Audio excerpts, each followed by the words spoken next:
Well, I'm a native of New Orleans, Louisiana, born and raised, and I've been here in Dallas since 2005. I came here after losing my home in Katrina, and so since I've been here, I am a mother, choreographer, educator, performing artist, friend, all of those things.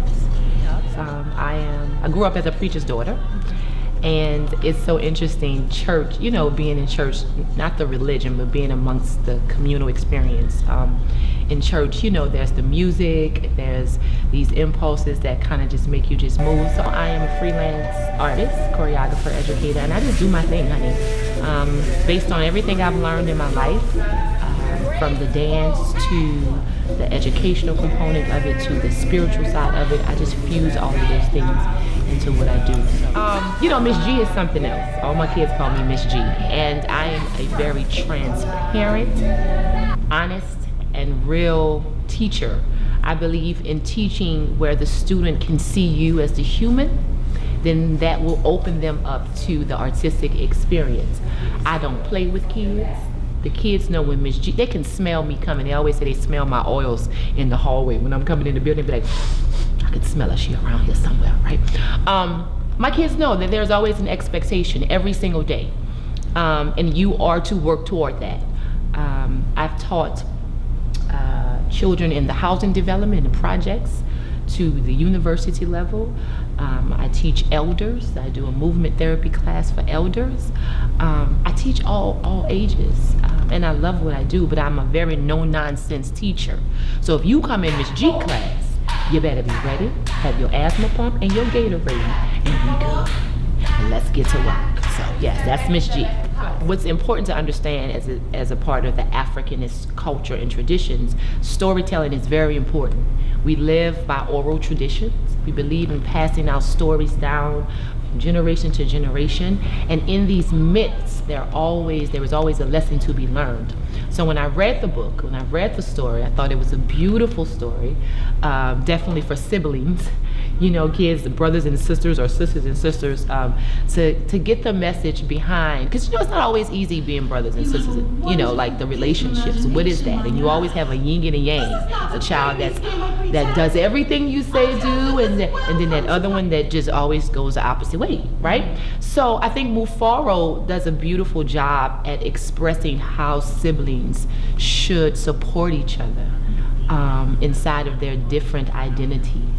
And I think it's a wonderful story and lesson for young people to, you know, embrace and embody. So, well, for me, it's interesting because my choreographic process doesn't really start for me until I am in the space with the actors and with the dancers. I go in with an idea that I want to work with, but I have to vibe off of the people that's in the room, right? And definitely with actors, you know, I've seen actors take dance classes with professional dancers and was completely intimidated. You can tell on their face, like, why am I here? This is over my head, you know, the technique stuff, what is that? So for me, it's about finding a very supportive place for actors where the movement looks good on their bodies, they feel good by doing it, and it's still a challenge. So, you know, you have to think about that when you're doing choreography. Now, because the story is African based, for me, I work very hard as a choreographer to try to stay as authentic to the culture as possible. I think one of the dances was, hold on, I gotta do the movement to remember. Sorsene. Sorsene is a dance that is done in Guinea, West Africa. And I thought that it's a very communal dance. And so I utilized the traditional movements of Sorsene and then kind of put my own little Miss G-ism, you know, around it, but staying true to the culture is what's important. So I think it worked out pretty well. You know, it's really simple. Community is important.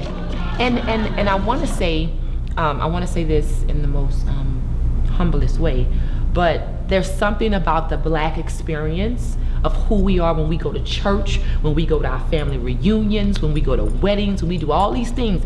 That's always a bantaba moment. We call that the bantaba, where everybody comes to the sacred space. And there is no right or wrong. Everyone is welcome. It's inclusive.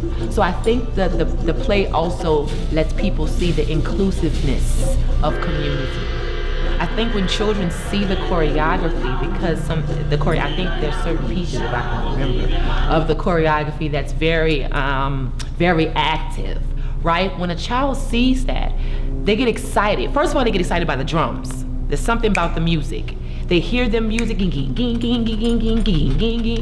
they're like, what is that? And so then they hear something, and then they see something. So this choreography that's very big and bright, it makes them want to dance. It makes them possibly want to come on stage and be a part of it. It makes them possibly say, Mama, you know what? I think I might want to study African dance. I like that. So it's, you never know what a child is feeling with it when they see it, but I want them to be excited. I want them to like rise up out of their chairs and their torsos and be like, what is that? Because that's what it's about. Tradition, like hitting the heart, making you feel something, making you want to be a part of it. So I wish that every child that sees it, wants to take an African dance class.